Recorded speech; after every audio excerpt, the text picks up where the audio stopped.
प्रिय श्रोता बंधु नमस्कार।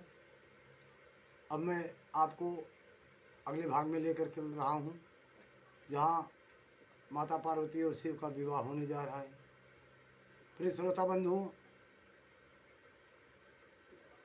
जब माड़ों में बैठ गए शिव और पार्वती, सारे संत ऋषि मुनि ज्ञानी सब बैठ गए। उसी समय वहाँ महामुनि गार्ग्याचार्य से प्रेरित हो मोहिना सहित हिमवान ने कन्यादान का कार्य आरंभ किया। उस समय वस्त्राभूषणों से विभूषित महाभागा मैना सोने का कलश लिए पति हिमवान के दाहिने भाग में बैठी। तत्पश्चात पुरोहित सहित हर्ष से भरे हुए शैलराज पाद आदि के द्वार वर पूजन के लिए वस्त्र चंदन आदि आभूषणों द्वारा उनका वरण किया। इसके बाद हिमवान ब्राह्मणों से कहा, आप लोग तिथि आदि के कीर्तन पूर्वक कन्यादान के संकल्प वाक्य का प्रयोग बोलें। उसके लिए अवसर आ गया है। वे सब द्विज श्रेष्ठ काल के ज्ञाता थे। प्रिय श्रोता बंधुओं, अतः तथास्तु कहकर वे सब बड़ी प्रसन्नता के साथ तिथि आदि का कीर्तन करने लगे। तदंतर सुंदर लीला करने वाले परमेश्वर शंभु के द्वारा मन ही मन प्रेरित हो हिमाचल प्रसन्नता पूर्वक हंस करके उनसे कहा, शंभु आप अपने गोत्र का परिचय दें। सब चकित नजरों से हिमवान की तरफ देखने लगे।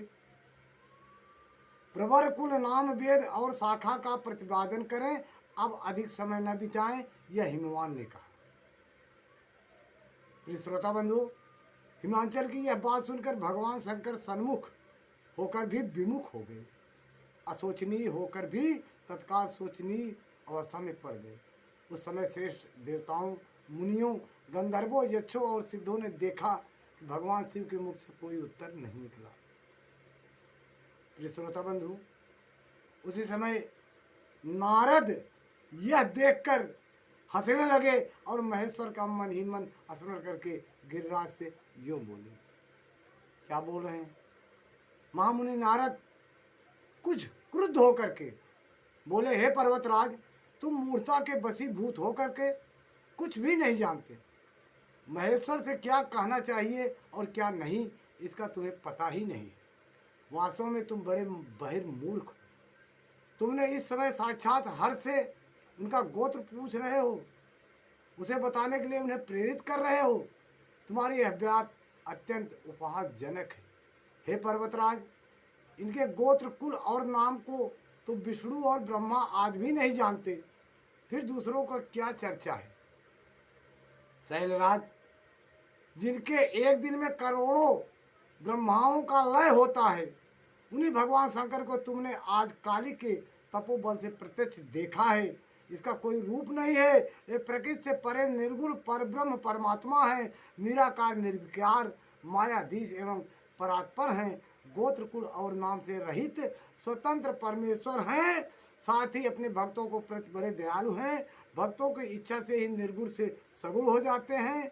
निराकार होते हुए भी सुंदर शरीर धारण कर लेते हैं और अनामा होकर भी बहुत से नाम वाले हो जाते हैं। ये गोत्रहीन होकर भी उत्तम गोत्र वाले हैं, कुलहीन होकर भी कुलीन हैं। पार्वती की तपस्या से ही ये आज तुम्हारे जमाता बन गए हैं, इसमें संशय नहीं। प्रिय श्रोता बंधुओं,